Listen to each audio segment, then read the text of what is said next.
The following podcast contains language that may be inappropriate for younger listeners and covers topics that could be controversial or offensive to some. If you're the former, I'm sorry. If you're the latter, I'm sorry for you. Rated M for mature.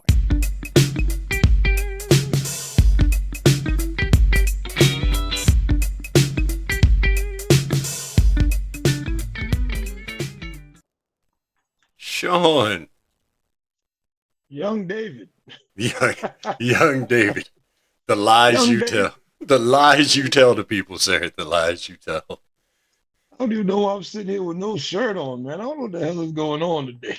Hey, I'm I trying to was relax. I was going to ask about your wardrobe of choice, and I noticed you framed yourself different. You trying to cut that off a little. You ain't trying to show all the goodies to everybody today. Yeah. I'm trying to, try to figure out the best setup I can get here. And like, God damn it, I forgot to put a shirt on. But it is what it is at this point.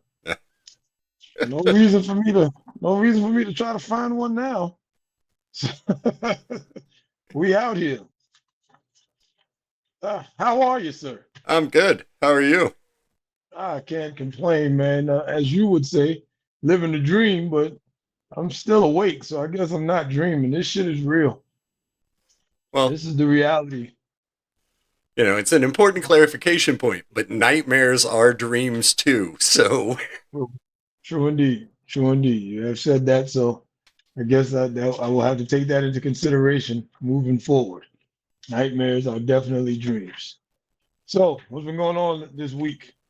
uh, same old, same old. Did watch okay, Mister. I do Okay, Mister. I do think I'm gonna start referring to myself as vintage.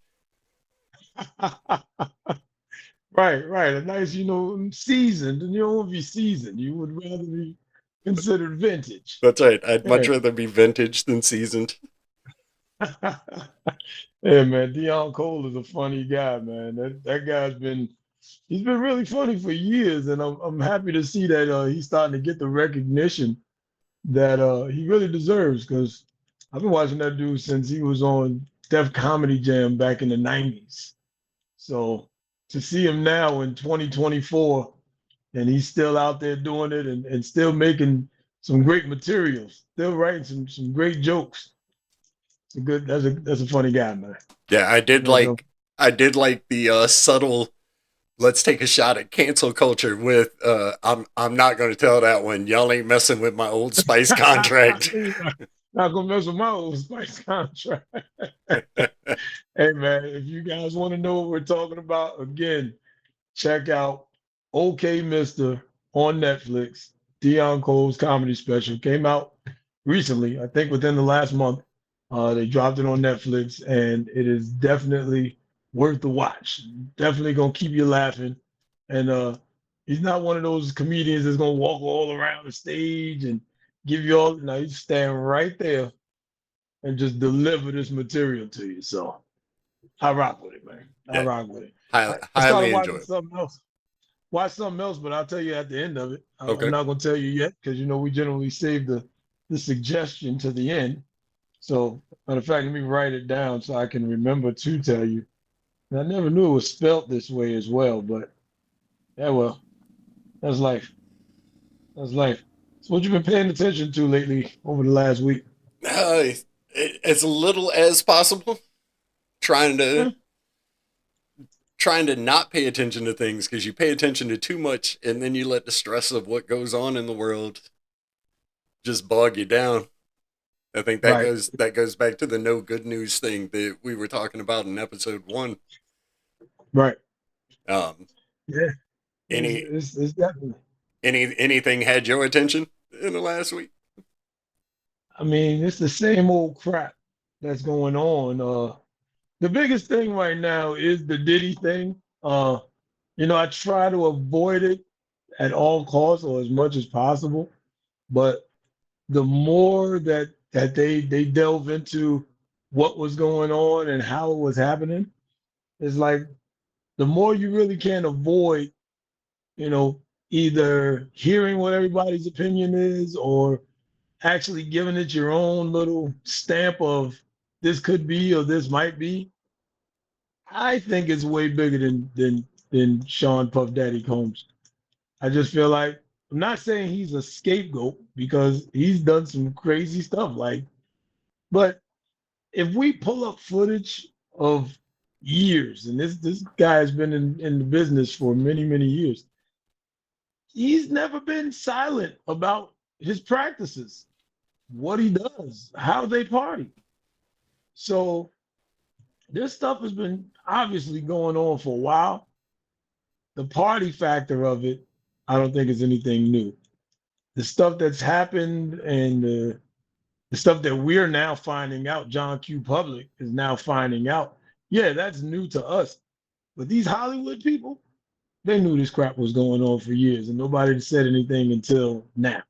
Yeah, So I don't think it's the parties. It's what the parties were a cover for. What the parties were facilitating in the background that I think is what's going to be the shocking part. right. And shocking because, to your point, we're just now finding out about it. I don't think shocking to people that are on that kind of inner circle or ancillary to the people that do frequent those circles. But Right. you know, I, I also think that you're gonna. It's pure speculation. Disclaimer, right? Pure Okay. speculation. What else are we gonna learn about Sean Combs? Right? Are we gonna get answers to some long speculated on but no certainty, aka Biggie, right? Are we gonna Biggie, Tupac, are Kim Porter. There's a lot of names that they were throwing around, man. There's a lot of names, and Heavy D. It's a lot of names, and it's like, is all of that stuff going to come out? Is it going to be found to be true? So yeah, like you said, true, absolute speculation on these parts. Um, I got a question that can tie into some things, and we can stay right there. But so, what about the Hugh Hefner parties? Same type of scope. People talked about them in the same regard. You know, the parties, the women that were there, the underage women that were there. I mean, some of the stuff that Cosby got caught up on right now was based off of what they were saying about some of the Hugh Hefner parties. So it's like, if we're only focusing on the drugs, the drug trafficking, the sex trafficking, whatever the case may be, cool. But if that was the case, then wasn't there some of that same stuff going on in the Playboy Mansion?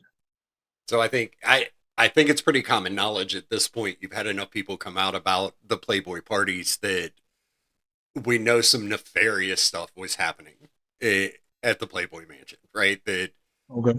the reference to Cosby and him being a pretty active figure at the party during kind of the heyday of what the Playboy Mansion was.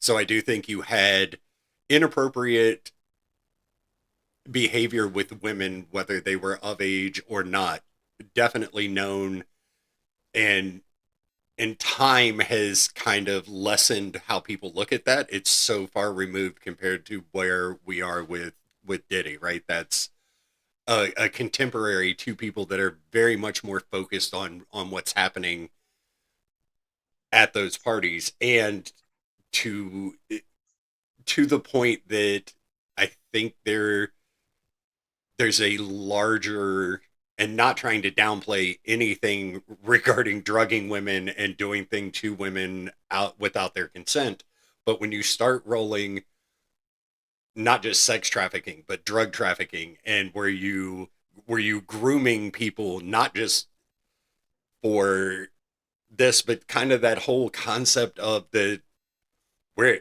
Justin Bieber, right? They how much footage of Justin Bieber coming up as a young kid now, and people applying hindsight to look at what he looked like in those Right. videos, right? So Right. I think there are correlations between the two, but if only 75% of what people think happened at these parties, it far surpasses what was happening at the Playboy Mansion. And again, not trying to say what happened at the Playboy Mansion was right by any means. Mhm. Yeah. It's just, I look at it as, is your cup half empty or is your cup half full? Like certain things we let slide, certain things we don't. Certain things we talk about more on a level of, higher, let's say, I don't know, a higher regard. And then others is like, it's not as important as much, whatever. But as far as the parties go, partying is partying. Like he used to say, like, you got to make sure you got all the liquors. I don't know how, but that's what he said. You make sure you got all the liquors. You make sure the heat is turned up. No AC, heat. The heat makes the reaction to the liquor a little bit different. People get a little bit looser, a little bit more. I was like, Diddy, damn, you talking too much, man. But this was when nobody was really paying it any attention. They was just looking at him like the party king.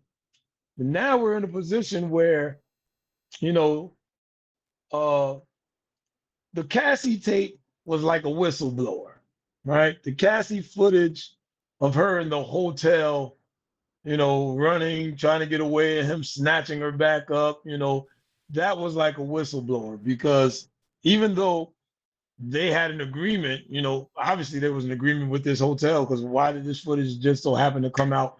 And this was so many years ago, So it's like at this point, it's like all NDAs are out the window, right? Everybody's just dropping whatever information they had. It's like, oh yeah, let me talk about this, let me talk about that. My look at it is the moral value of why didn't you talk about it when you knew about it? Why would you sign an NDA? Why would you accept money to be quiet about something that you knew was wrong? And now that this guy is, lack of better terms, going up the river, or looks like he is, oh, let me go ahead and talk about everything now. Doesn't the court look at that type of stuff as like we can't really accept what you're saying because you will accept a bribe, you will take money not to talk? Like, So I think if you look at it and compare it to other criminal cases, a mhm, will trade immunity to one criminal for testimony against a bigger criminal, right. right? So to your question of doesn't the court look at that some kind of way? No, the court is well familiar with the dealings of we'll wheel and deal with this guy to get the information we need on the other. Who do we prioritize? You asked the question about the morality of it. Well, I think the behavior defines the morality, right? That I'm all good with being quiet as long as you paying me, right up until me staying quiet lands me in a jail cell right next to you, in which case I'm keeping the money you gave me and I'm telling everything I know because now there's law enforcement standing at my door asking me these questions. There's a there's a Right. there's a big difference between a reporter asking me and a Fed asking me. So now that the money has run out, I'm talking. Yeah. Or now that potentially my freedom is going to run out, your your money and your freedom don't trump mine. Yeah, I look at that as I would have just said it out the gate. Like, there's no reason for me to take your money if you wronged me. The money doesn't make the crime any more or less, So because you can offer me $12 million to not speak on the fact that you grabbed my ass at a party, it's like, nah, I'm gonna just go ahead and tell everybody that you like to grab ass, and I ain't worried about your $12 million. But the money's running out, so now it's like, nah, now I gotta tell it because you can't pay me no more. You don't have any more money to give me. So now I'm gonna tell the story 12 years later or 15 years later or whatever the case may be.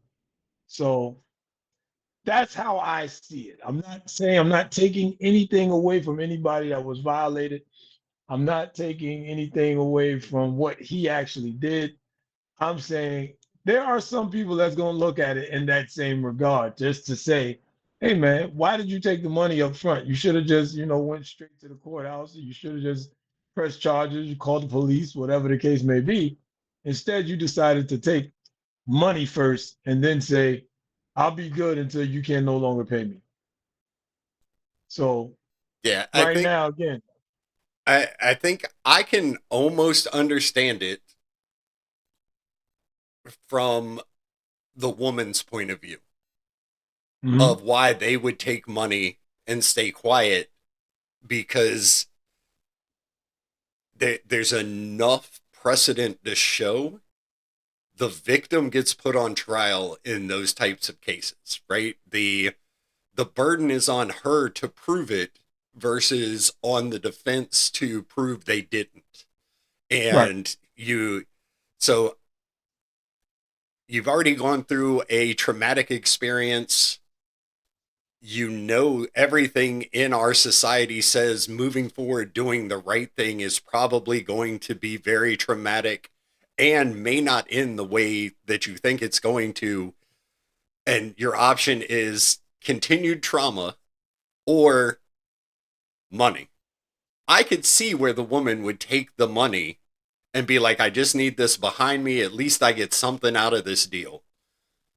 The the real question mark for me is the witness, right? Why the Mhm. hotel, which has video footage, somebody saw it, they don't speak up because they're viewing money That's at where a I'm at. higher, and that's harder for me to fathom, right? Mhm. I can understand it from the victim's point of view. I don't understand it from the the witness point of view. Well, I mean, on the streets, that's basically just snitching. That's what it is. But that's not. Again, that's you're absolutely right. The hotel had footage of whatever happened, how it happened, exactly what happened because we saw the tape. So what we don't know is what happened in the room prior to her coming out and him chasing down behind her, whatever. But we do see what happened in the hotel hallway leading up to the elevator and all of that stuff. Now, the thing about it is that portion can't even be discussed as far as I thought they made a settlement on that. So now that's like, okay, that takes us between the civil and the criminal aspect of the thing, right? Because they came to an agreement. She's been paid. Now this footage comes out. Well, this is what he did. But, I can't really fight this part of it anymore. There's nothing I can do about that. But this will show you the type of person that he is or can be. And now, with all of this going on, this is why I think that this is bigger than him. You got CEOs again, and we said this before. CEOs from different companies in this genre, in this entertainment realm, in this high fashion world, in this liquor world, people that have been affiliated with him are now starting to step down from higher positions because, again, cops are knocking at doors.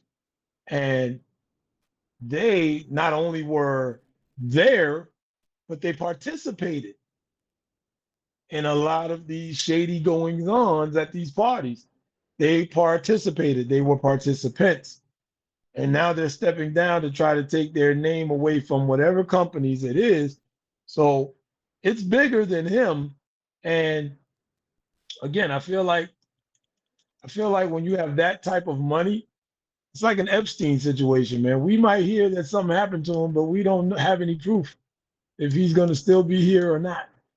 So I'm I'm I'm hoping for the best in this situation. Not saying I'm hoping that things work out for him. I'm hoping that we get to the bottom of a lot of stuff, like you said before.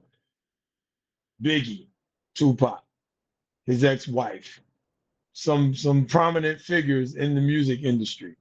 You know, there's a lot of things, a lot of questions that people want answered, have been waiting for answers for, never got. And it's sad that we're living in a society today where money can play a part in covering up a lot of stuff. As long as you got the right type of dollar sign with the right digits after it, as long as you got that, whether it's in dollars, American dollars, pounds, Bitcoin, whatever you're using, if you have enough of it, certain things can be swept under the rug until somebody picks that part of the rug up and say, "Oh shit, what is this?" and then we got to talk about it. Well, I think one of the, if we can find some good news in our society as of late, you're seeing, and probably started with the Me Too movement, a shift away from money being able to make some of this go away. Look at the high profile Mhm. people that historically, because they were wealthy, would have never been touched or convicted, and because of social pressures, that boundary has kind of been broke down some. Not saying it's completely gone, right? The wealthy clearly have the advantage, just from the standpoint of what they can afford in a defense compared to the average Mhm. person. But Right. I do think we have seen a trend toward money not being something that you can necessarily hide behind to cover up the sins as much as you could previously. That is correct. I will agree to that. I will agree to that, which actually helps segue into a question that I had. It was based on social acceptance. And it says, the question is, how much do people focus on what other people think? Like, do we actually walk around with our mind made up truthfully based on how we feel? Or do we walk around based off of what other people may think about us or what we're doing? And is that how we operate? Social media has made it so, again, like you jumped into the Me Too movement, which you said a lot of people would not have been touched. And you're absolutely right. But is it finally because so much is actually starting to be shown and put out there for the world to see that we can no longer hide behind the fact of nobody knows or not that many people knows or you can't get enough people to know in order for it to have any type of relevance. So it is what it is. But now that social media is such a big thing where people can just hit a button on their phone and go live and be caught acting like they're having sex with, my fault, that's Shannon Sharp. But when you have those types of things that can happen with social media, just makes it so easy for people to just hit a button and be like, look, watch this as it's actually going on. Do we really focus on what other people think more nowadays? Or is it still, you know, same old, same old? No, I think so when you talk about social acceptance, right? And I actually did an episode on this on the original version of Hello Friends, or a Hello Friend, Mm-hmm. that you're not as much a free thinker as you think you are, right? And if you go back to some of the management development classes that I led at the company we worked together at, Right. the mob mentality is very real. That, and it's proven, it's a psychological thing that you get a mass group of people around, it only takes one or two to start bad behavior, and eventually it grows and it permeates the mob because we want to be accepted by the group that we're with. Right. Tribalism was foundational to our survival in our early evolutionary stages. You wanted to be accepted by your tribe, you needed to do what the tribe needed, and you couldn't be an outcast or you were going to die, so you went along with what the tribe did. There you go. There you go. Because there's nothing wrong with following to a point. There's nothing wrong with following to a point. And especially if you always, everybody has it within them to be a leader. That's number one. Everybody should, well, should. Let's go with should, because there's some people out there that you follow them and they just keep bumping into the same wall all day, every day. But that's where they're leading you. But everybody has that within them. It's just, again, like you said, you have to be able to find that part of you, follow a good person that's a good mentor. Like if you're the smartest person in your clan, then you need a new clan because you're not going to get anywhere. You can't grow within that. You're going to continue to just be the one giving these people all that you have, but you can't get anything from them. So you're stuck. So yeah, I bumped into a little, I think it was a 24-year-old kid. He might be 24, 25. And he had never heard the term, even though I don't even know how socially acceptable this term is in this day and age, but he hadn't ever heard the term too many chiefs and not enough Indians. And I was like, you never heard that before? And he was like, no. And I was like, well, I asked him, we broke it down. What does it mean to you? What are you hearing? And he just never heard it until we broke down the concept of what it meant. And then this little 24-year-old brain was like, oh, I get it. So society now has become a place where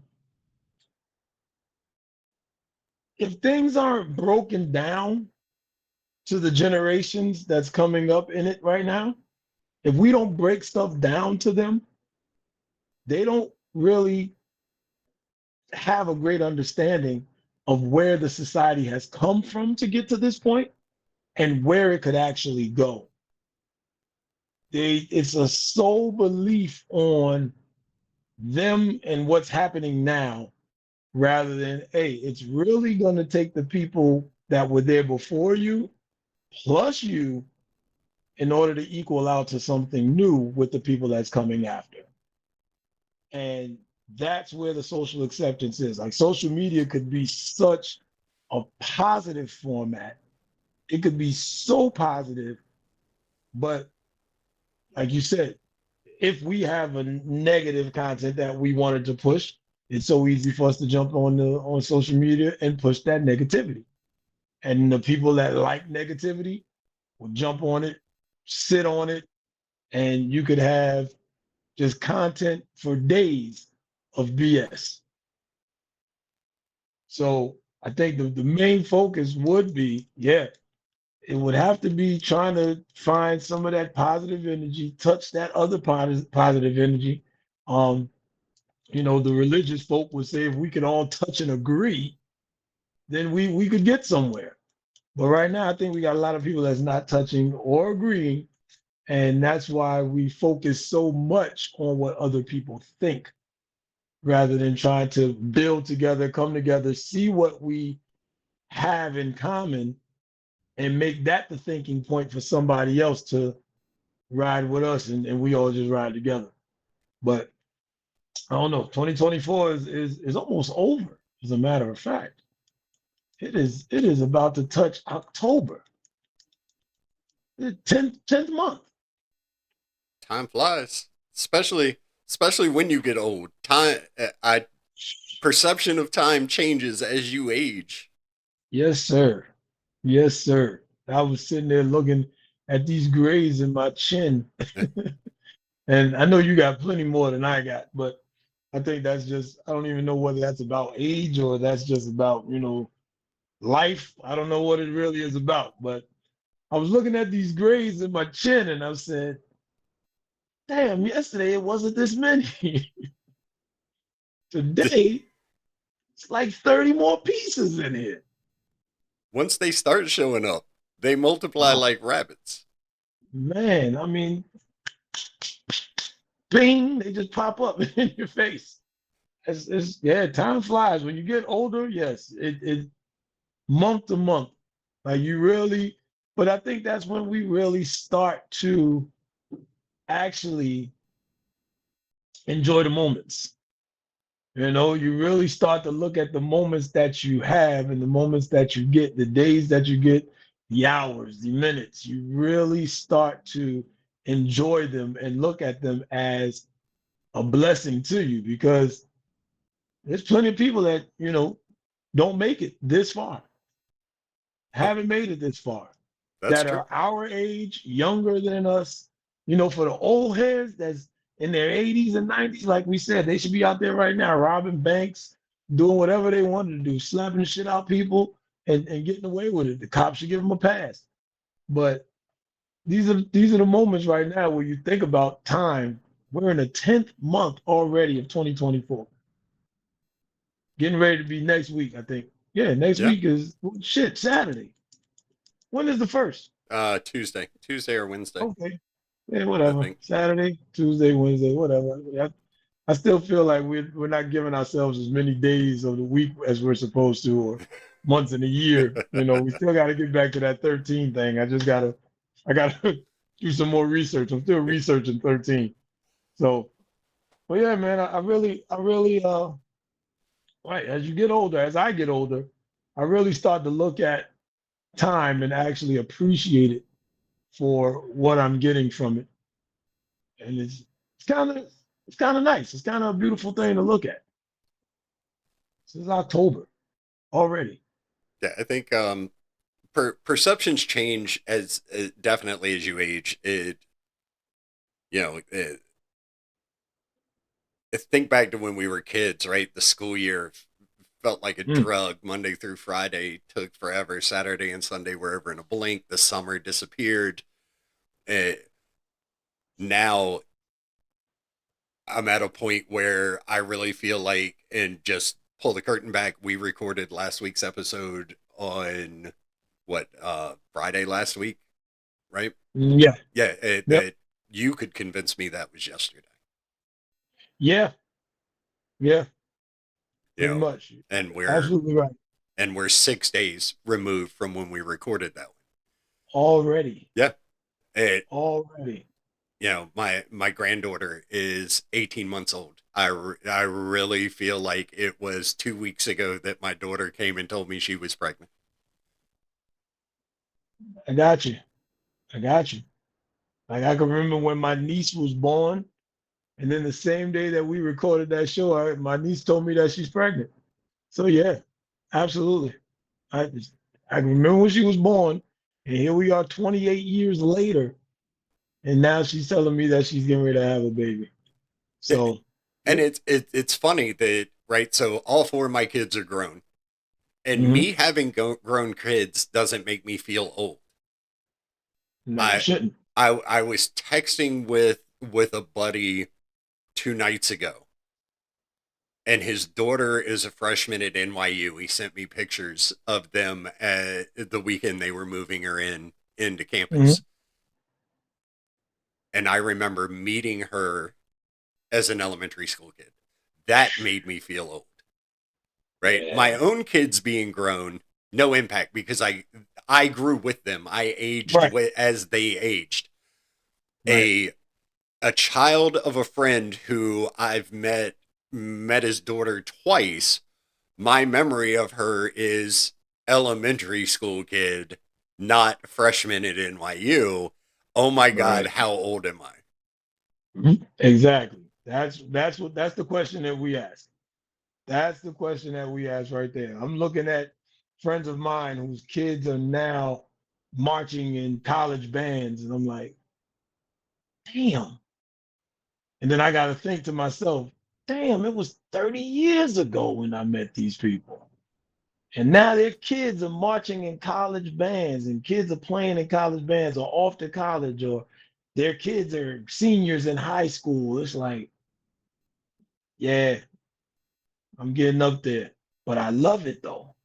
That's the beauty of of a peaceful life. When you love, you got to be able to go back or look back and say, learned some stuff, went through some crap, suffered some hard times, but I'm still here. So it got to be a reason. It's got to be a reason for Dave and Sean to have met however many years ago it was, about 9 years ago. It had to be a reason for us to have met 9 years ago to still be able to be friends at this point and still be looking forward into the future of moving forward in life. And you got to be able to appreciate it. You got to be able to respect it. You got to love it. And that's what life is truly about. Because sometimes we make some bad choices, man. And some of our bad choices are based on the football team that we pick. Um, I, I'm, so I'm actually scared of where you're going with this now. so so this one right here, right? This is for the sports fans out there, right? Does your team choices reflect whether you make good decisions or not? Because some of us have some teams. Now, my team choice, I'll start with me 100%. I'm New York born and bred, right? On the playground is where I spend most of my days. Not in Philly, but in New York. New York born and bred. New York everything is my team of choice. You cannot make me switch. The only time you could have asked me any questions about not rocking with New York was when Michael Jordan played for the Bulls. And I was like, yo, Michael Jordan, I was just a Michael Jordan fan. Like the Bulls, knew all their players, but I was still a New York Knicks fan. The New York Knicks, up until this past season, and in the 90s with the John Stockton and Patrick Ewing and Anthony Mason, Charles Oakley days when they were, out there when basketball was like the UFC basically, you know, that was the greatest era of the Knicks. And then this past season, great squad, gave us hope, brought the city together. I almost, felt like we had been under attack again and everybody came together and found love. Like it was one of those feelings for New York fans everywhere. But in between those 90s and this, man, the Knicks have been fucking trash. And that was my team. I had to still support them. So now when I'm out there and I'm, in the realm of sports and I'm at the sports bar and everybody's watching their teams and they're all, this fan. I'm not naming no other teams because I don't give a shit. And a lot of people out there, they're fake fans anyway. They follow one dude and whatever. But I'm out here trying to rep my squad and everybody talking trash because we got losing records. And it's like, yeah, but so what? I got to stand on it. The New York Giants. Fuck. Let's move past them. The Yankees. Ups and downs. Ups and downs. The Rangers. Hockey it's sometimes I'll be like, why the fuck are y'all still going? Like it's just too long for some reason. But sometimes I feel like I've made wrong choices as a fan for my team choice. But being that I'm from New York, I can't do it no other way. You being out here in Virginia, you don't have a true team for Virginia unless you want to go back to the Squires. And nobody gives a shit about the fucking Squires in 2024. A lot of people don't even know that Virginia had that team. So you get to pick whoever you want. It's like living in DC and you can call everywhere home for in-state tuition. Does your team choice mean that you make good or bad decisions in life? So I think it can. I think Raiders fans historically make bad decisions in life. That is correct. And it doesn't matter if we're talking the Oakland version of the Raiders or the Vegas version of the Raiders. All right. I think Raiders fans make bad decisions. I think Philly fans, at least, any group of fans that throws batteries at Santa Claus, you have to say makes bad decisions. Yeah, and the Eagles, man, damn it. But Philly had a damn jail under their stadium for a minute. I don't know if it's still there, but I know at one point there was a jail under the stadium. I do believe that when they built Lincoln Financial, the Link had a jail put in it because they were forever filling the jail at the previous stadium. So they were just like, yeah, that's got to stay. We got to keep that. That's part of the foundation. Yeah. You got to have a jail and nobody's scared of it. They're like, yeah, I went to jail at the stadium. So what? But you're talking about a group of fans that threw batteries at Santa Claus. They don't give a shit, man. Philly don't care, man. I fucks with Philly though. Philly just don't care. I don't like your teams. I tell you that straight up. I mean, your teams are like new rivals. Well, the Eagles and the Giants rivalry is always the NFC East rivalry is always just a huge rivalry, even when the teams all suck. And now, some of them are decent, not all, but out of the four, I'll say some. I'm not going to put a number on some. I'm not going to tell you who, but some of them are good. Some of them are just the same old rotten motherfuckers, and It's kind of annoying, man. It's kind of annoying, but I'd rather see anybody win other than any of the other three that's in my division. Well, as a guy who, when he actually paid attention to the NFL, was the fan of a team that can't seem to make up its mind on what it wants to be called. Oh, which one is that? Pray tell. I don't know. Redskins, Washington football team, Commanders. Yeah, yeah, yeah. Yeah, I got a bunch of names. that is seen decades of just horridness. Hey, man. I Both. I decided to be the fan that put your money where your mouth is. I was unhappy with them as a team. I made the decision. I'm gonna quit watching. I'm not gonna buy stuff. And did, and I'm all right with it. You're all right with it. I'm all right with it. You might want to check them out. They're throwing touchdown passes to linebackers now, man. They don't give a shit. Anybody can catch the ball. Yeah, I can't. I think I've moved to a point of, at least on the U.S. side of sports, right? So the NFL, the NBA, the NHL, the MLB, I rightly don't care anymore. And I can point to, and I think you and I talked about this at one point, that one of the players strikes in the NFL, and the players union talking about, I don't even remember what garbage they were spewing for why they wanted and what they wanted. But the ultimate is they want more money. Right. Just call it what it is. That's it. Come out and say you want more money. That's it. One, I already think you're dramatically overpaid for what you bring to the table. And that's part of what's wrong with us as a country and potentially the world and society, that we place a higher value on our entertainment sources than we do our education sources or our protection sources.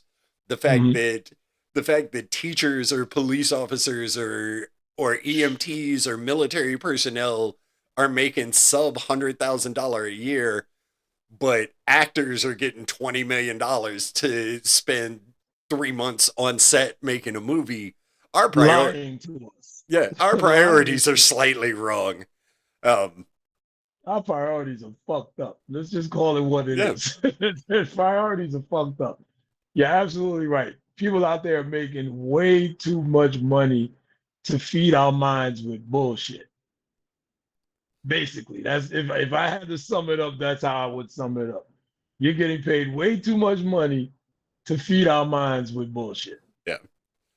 So I've shifted from a sports standpoint. I watch more soccer than anything else. Now, part of that was, I had kids that played soccer, which got me kind of into it. But I also appreciate the fact that the soccer teams and leagues, the way they're set up, make no bones about the fact that the owner with the most money is probably going to be the team that wins the title in their respective league, because they're going to spend more money. Oh, they are spending that shit. That's right. Whereas here, we talk about things like parity and salary caps and all that type of shit. No. But you look at the Premier League over in England or La Liga in Spain. There's a reason that Man City has won 5 of the last 6. There's a reason Real Madrid and Barcelona have sat on top of La Liga for they go out and buy the best players even if they're not going to play them. I will spend money to keep this cat from playing on somebody else's team. There you go. That's how it goes. Oh, okay. Let me give you $500 million to not play for them. That's right. Sit here and wait till your turn comes up. So it's too much money out there, man. I appreciate the lack of pretense that the leagues in Europe, as far as soccer is concerned, go. They make no bones about it. They're buying wins. That's it. Me and my sister were gonna go to see, you brought them up. The Raiders and the Giants were playing. I think it was last year, and we were talking about going to the game. Yo, you want to go to Vegas and watch the game? It's like, yeah, thought about it. My sister was like, I don't know, it's Vegas. I was like, I got the rooms already paid for. I had a trip already set up. Bet you get the rooms, I get the tickets. Then as we thought about it, he was like, man, I can't go all the way to Vegas and watch these bastards lose, man. Like that's just not the trip I want to take. I don't want to go to Vegas for a game and then go out there and be disappointed because I know Raiders fans, they fight. And I'm reckless with what I'm going to say. So, yeah. And for the amount of money that it would have cost to go to Vegas, and I didn't want to be, getting bailed out, calling somebody. I'd have probably called you, like, hey, man, um, might need your help a little bit, brother. I need a bondsman or something out here because this shit got real. I don't want to go to Vegas and get in a fight over the Giants. So I'm trying to make better decisions with my choices. And I'm still sticking with my squad, man. I just gotta ride this out. Pause. I gotta ride this out. It's a New York thing. Those are my teams. But I feel like sometimes because of the team choices that we have made, I can look at some people and tell you make bad decisions, man. You're a Browns fan, or because we beat the Browns, so I can go ahead and say that. You're a Browns fan, you make bad decisions. You don't do things the right way. You look at stuff in a whole different light. So that's why I was with the sports fan stuff, man. But you've given me some great segues because you also spoke about the strike, the football strike, the NFL strike at one point, and that brings me to strikes. Not in baseball, but right now we are hearing that as of maybe Tuesday, October 1st, longshoremen across the country talking about going on strike, wanting more money, which means we might get back to another situation of COVID where we can't get any goods. Containers might not be offloaded. Ships might be stuck in the ocean. Truckers are not driving nothing back and forth across the country. And then that happens a month away from election day. All of this shit always ties together, man. It's always something that's done to throw the wool over your eyes and get you right for the next shit that's coming. But around this time of year, every four, we always got some shit going on that makes us really try to think. Like you've noticed, gas prices have gone down, right? Gas is like $2.99 here, $2.79 in Oklahoma, $2 and some change. Gas has been $3 and $4 for goddamn months, and now it's back down into the damn mid $2, somewhere around there. And the longshoremen are talking about going on strike. What do you think?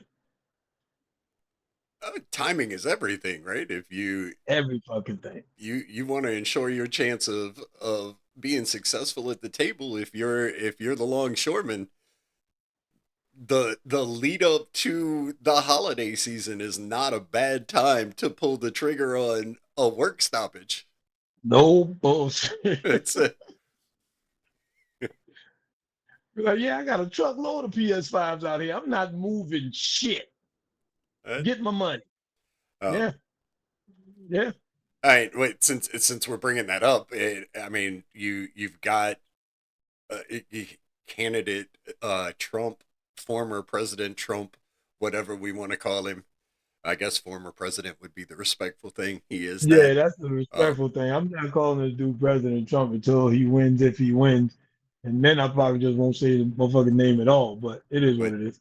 one of the things he's yammering on about is bringing manufacturing back to the U.S. I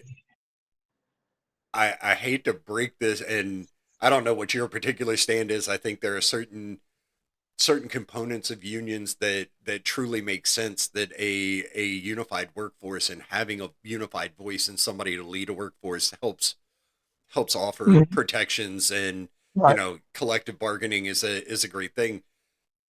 But if you look at kind of why manufacturing has to even be considered to be brought back here, the reason it left is unions, right? And Exactly.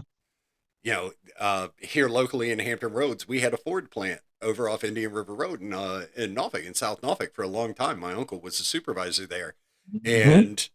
and that plant shut down again because unions, collective bargaining. When you're paying the guy who sweeps the factory floor $25 an hour, and this is going back to me being 18, 19 years old when that place Right. left here.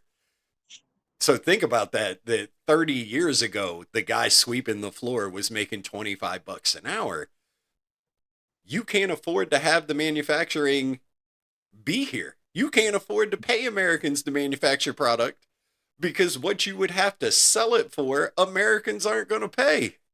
Right. And again, I don't think all unions are bad. I do think certain union and every money is the root of all evil, right? That and Absolutely. and based on who's leading the union, because again, teachers have a union and they're not making bank. But Not at all. I'd hate to see how bad they'd be without a union. But you look at some others, the United Auto Workers, one of the most powerful unions in the world. Those guys damn near killed the car industry in the U.S. Mm. You know, Yeah. there's a reason that the rejuvenation of the car industry going into what came back into America was all in the South. And then, Kentucky picked up a car manufacturing. All the foreign cars that are manufactured in the U.S. don't Mhm. happen in Detroit because the No. South, those states that they went in to do business in, everybody that agreed to say we're going to come work here we're not going to unionize, we're not going to do the stuff that the United Auto Workers did, we're not going to be a part of that. We'd much rather have the job and be a part of this company than hold the same standard that the United Auto Workers did. Right. So I'm kind of torn on the concept of unions, and again, I think they serve a purpose for some groups, and I think there's others that you can actually point to them as the reason that, again, manufacturing left the U.S. It just became too costly. Yeah. So I don't know. More power to the longshoremen. I don't know enough about what their current financials. I'm sure I could pull it up and there'd be some kind of information on it, but Most of the guys I know doing all right. I know that much. Most of the guys I know that are shoremen are doing all right, but I know how they work. And if they're feeling like they're not getting paid for what they're working and how they're working, hey, like you said, more power to them. Go get your money, man. that's Go right. get your money. I got some guys that I know that I'm close with, and I know how he works. And if it's about money, give him his money because he out there working. So we definitely need them to get this taken care of because we do not want to be in a situation where there's no toilet paper in the grocery store, no bread. Like toilet paper and bread, we need. We need toilet paper. We need bread. I'm tired of going to the grocery store and it look like a goddamn hurricane is coming, or a snowstorm in Virginia, and you get a dust. A dust Oh, of snow will shut us down in Virginia. yeah, I mean, We don't need that. no longshoremen working on the docks would definitely hurt us because the supply chain is still not fixed, right? You and I work together in an industry that lives and dies based on supply chain. I'm still involved in that Yeah. industry, um, and I can tell you that you still have less than truckload shipments are delayed Mhm. because there's still not enough carriers, or they can't put together a full truckload on their part to make it worth their while to bring your less than truckload order in. So you're There you seeing go. stuff that you used to turn around based on what the vendor would say lead times are of 7 to 10 days are turning into 30 to 45 days because the carrier can't fill his truck. So you Um, can't fill this truck, and it doesn't make sense to leave without it being full. that's right. So that's what it is. That's what it is. Hey man, I tell you like this. We out here. We gonna see what we get.